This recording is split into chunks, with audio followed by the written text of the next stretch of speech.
Hey guys, and while I was uploading my Let's Play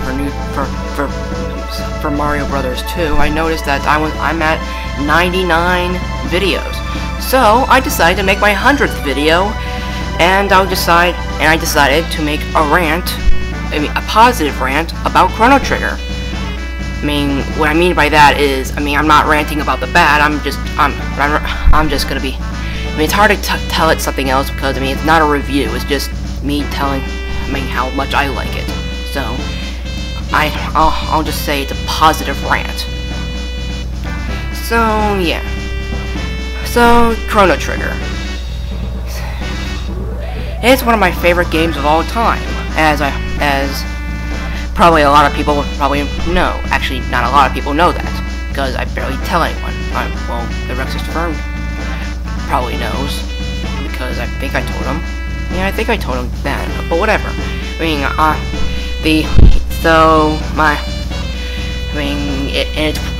It's one of my favorite RPGs of all time, one of my favorite games of all time, and probably the best RPG ever made. So, and I played a lot of good RPGs in my time, and the Chrono Trigger just takes the cake, because it's just awesome. So, let's just celebrate my 100th video with this. It took me about 2 or 3 years to get to 100th video, so I've been slacking off. So let's start with the positive rant. If you don't know, Chrono Trigger is an RPG made in 1995 that's based on time travel.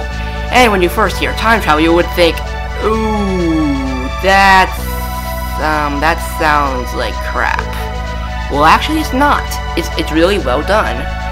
And in fact, the game was actually made as an experiment by Squaresoft, and I would say that the experiment passed. It was pretty. It's pretty good.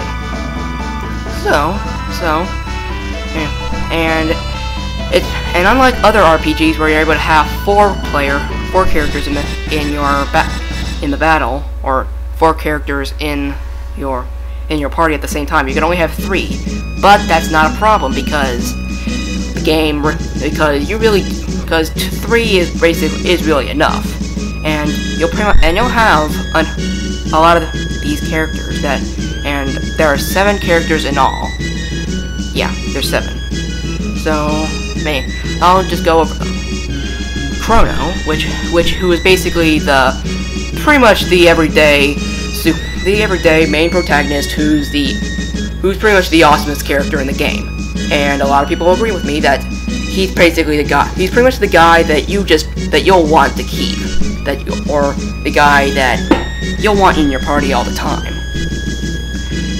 And then there's Marle, the main female character, who I'm just gonna spoil it for you. So if you don't want any spoilers, don't watch this.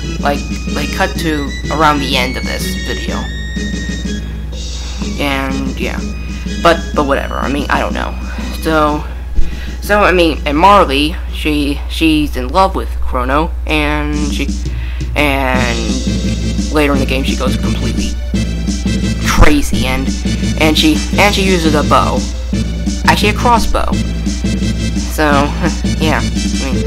And she's mostly the main healer of the group.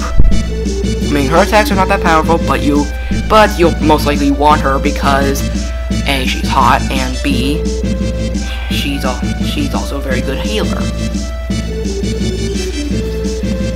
Even though she might come across as an everyday blonde. Wait, not an everyday blonde, because I know a blonde who's actually smart. The stereotypical blonde. Yeah, that's it. So, and Marle, and yeah, she's pretty good, and she's secretly a princess in disguise. Or actually, no, not that. She's not in disguise. She's not in disguise at all. She snuck out of the castle just to have fun in the money parade. Fair. And then she gets back, and then Chrono becomes, well, he gets captured in a trial. Yeah, because no one listens to everyone these days. I'm getting off track. there's Lucca, who's the last character from the present day, and she's basically what the dream come true of every nerd on the planet, because she's a female nerd. I mean, what more could you want? And she uses guns. I mean, laser guns like phasers and stuff. And she uses very good weapons, and also she's also able to create stuff like a teleporter that later causes the problem or something. And then there's Frog, who's probably my favorite, he's one of my favorite characters from the past. And he's in 600 AD, which is the Middle Ages, and he's a frog who has a sword, and he's basically he's a frog, and he'll use frog-based attacks. So, and he was basically transformed into a frog by the hands of mages. So, and he's pretty good. I mean, especially near the end, where he gets a power up of the Master Sword. I mean, it's called the Master Mune, but I can't pronounce it, so I'm just gonna call it the Master Sword. He gets a power up of the Master Sword, and where he'll do more damage on mystical beings, and as well, and with the Hero's Medal, he'll be able to get more critical hits. That's just awesome. I mean, seriously.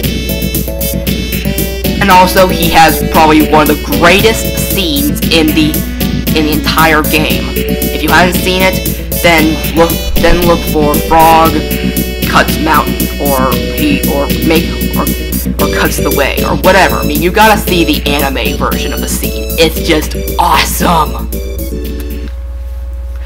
Then there's Ayla, who's from the prehistoric ages, which is 45 million BC, and she talks in a broken English, and she's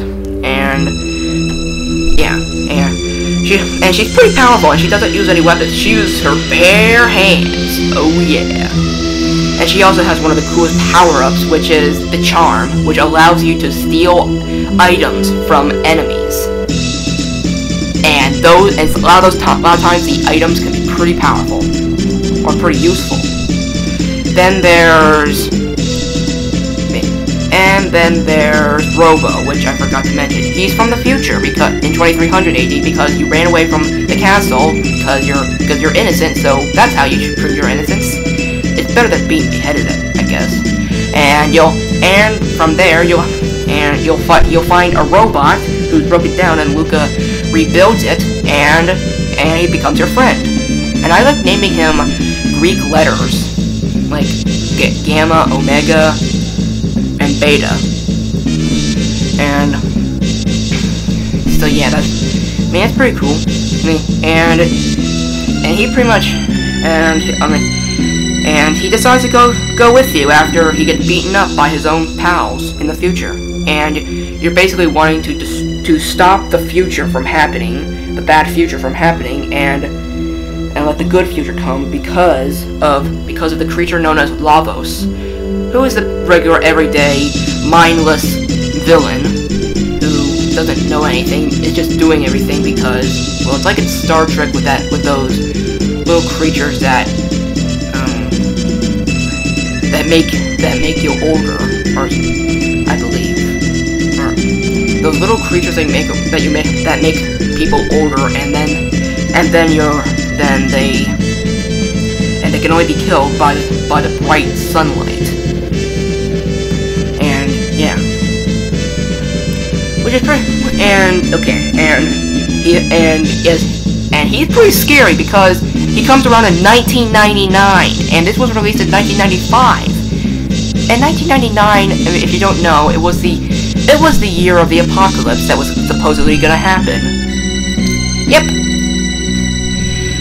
Well, I'm sure a bunch of kids got scared from that, but that's pretty much awesome. And a lot of kids were afraid of Lavos.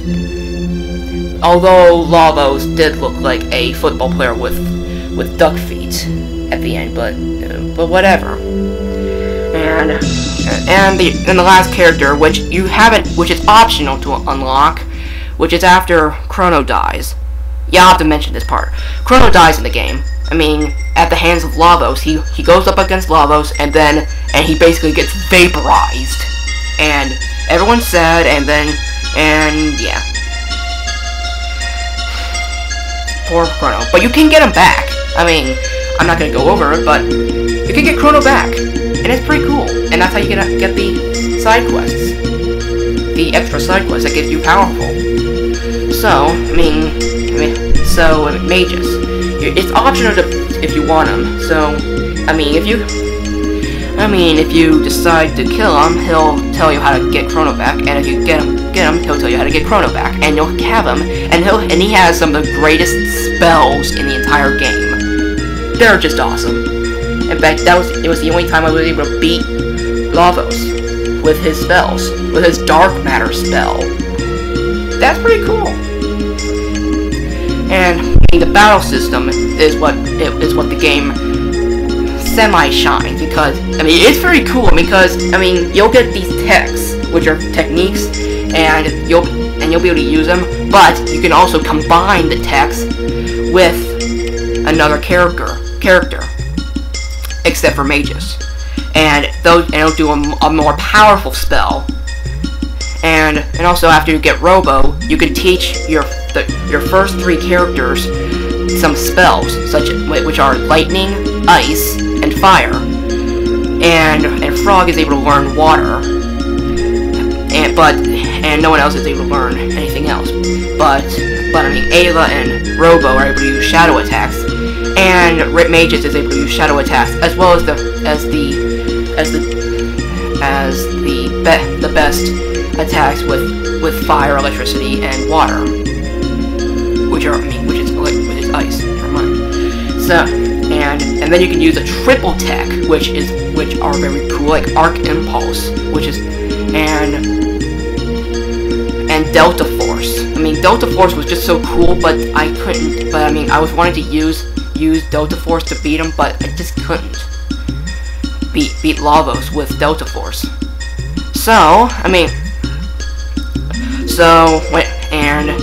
And before I run out of time, the thing that really shines is the music.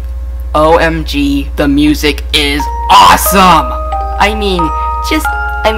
You just have to listen to the music to know how awesome it is. In fact, I'm actually putting the music in the background in this review / positive rant. So, so that's basically showing how much I love it. And I'm actually trying to learn how to play those songs on the ocarina, but unfortunately some people haven't put the notes on the ocarina, and it's so hard to learn out for the piano because I haven't learned how to use a piano, or actually haven't learned to be able to read music. So yeah. So and the music is just so awesome, and one of some of my favorite music pieces are the Chrono Trigger theme, Frog's theme, and even Robo's theme, and also Marle's theme is also very good because I actually felt very emotional when I was listening to it, and the music can easily make a game can make the game and make you feel a lot of emotion just with the music. Because there were times I really did cry because the music was so touching and stuff, and because of the scene itself. Because if there was just sad music, I wouldn't feel touched at all. But if there was the sad part and the music, it's awesome. So yeah, I really love the game, and I'm running out of time. So if you haven't already, you gotta see Chrono Trigger. It's on the Nintendo DS, it's on the SNES, and it's even on the PlayStation. I don't know. And there's even a few sequels like Chrono Cross. So yeah, the battle system's awesome. So happy 100th video anniversary, and more videos are coming your way. Thank you very much.